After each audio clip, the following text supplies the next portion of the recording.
If two comedians become presidents, the world should brace itself for dark comedy. When two powerful figures clash, it's the weaker one who gets caught in the crossfire. Before the press conference, Zelensky was repeatedly warned by his officials, "Trump's team will try to provoke you. Don't lose your temper." But Zelensky soon realized that history would remember him for this press conference. According to a top European foreign policy official, the free world now needs a new leader. American guarantees have expired. In Russia, there's celebration. Former Russian leaders are calling Zelensky a pig and Trump a pig farmer, locking them both in a pen. For Russia, this press conference is their biggest victory since the fall of the Soviet Union. How low can things go? You help a weak person and then repeatedly demand gratitude and apologies from them. At the White House, food was prepared, but Ukraine's hungry and thirsty team was told by Marco Rubio, "You can leave now." Friends, this was a historic press conference, one that embarrassed allies and delighted enemies. You've rarely seen something like this. In my 10 years covering international affairs, I've never witnessed such a press conference.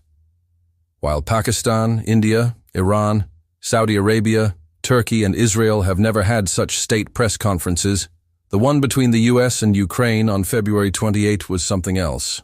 Unfortunately, we all witnessed it. Donald Trump got his favorite viral clips from this event, and perhaps that's all he wanted. The story of this press conference began even before it started. Ukraine's team repeatedly warned President Zelensky, "Trump and his sycophants will try to anger you. Stick to the mineral deals and avoid other topics." Zelensky tried his best to stay composed, but when the train went off the rails, the world saw how the president of a small, war-torn country stood up to three bullies.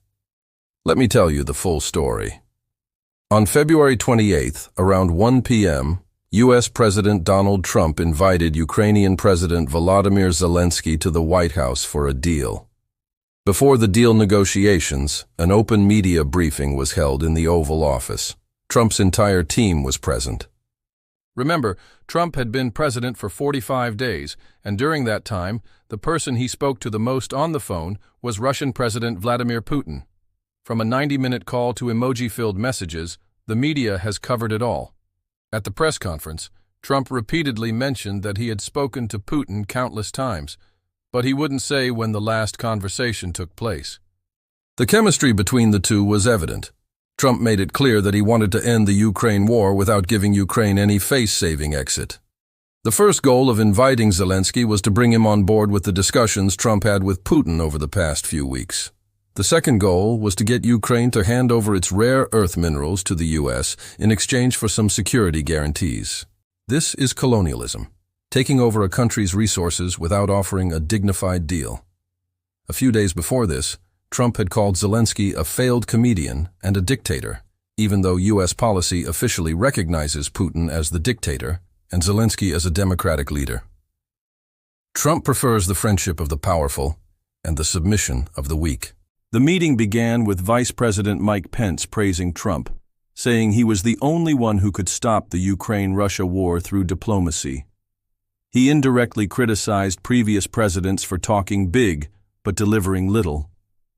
The atmosphere started to sour when Zelensky asked Pence, "What kind of diplomacy are you talking about? We've been engaging in diplomacy with Russia since 2014. We lost Crimea, eastern regions, and now 4 major areas are under Russian control. 3 U.S. presidents watched this happen.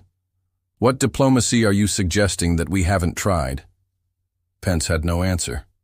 Instead, he accused Zelensky of disrespecting the U.S. and its president. Zelensky fired back, "When did you last visit Ukraine? How do you know what's happening there?" The tension escalated, and Trump jumped in, shouting, "You know nothing about our country. Who are you to dictate how we should feel?" The two presidents began talking over each other, with Trump's voice dominating. He told Zelensky, "You have no cards left to play. Your only hope is to listen to us." Zelensky replied, "I didn't come here to play cards. I'm here for serious talks." Trump's temper flared, and he accused Zelensky of playing with millions of lives and pushing the world toward World War III. Zelensky, realizing the meeting was over, calmly said, "Why are you shouting? There's no need to raise your voice." Pence then chimed in, asking Zelensky if he had ever thanked the U.S. Zelensky replied that he had thanked America multiple times, but Trump's team only wanted gratitude for Trump himself. The press conference ended with Trump mocking Zelensky's attire and claiming that Ukraine would have lost the war in 3 days without U.S. weapons. Zelensky retorted, "You're just repeating what Putin says." The fallout was immediate. European leaders rallied behind Zelensky, declaring that the free world needed a new leader. Trump's America was no longer reliable. This press conference wasn't just about Ukraine. It was a glimpse into a shifting world order where right-wing ideologies and business deals overshadowed diplomacy. As history repeats itself, one thing is clear: the world is watching, and the stakes have never been higher.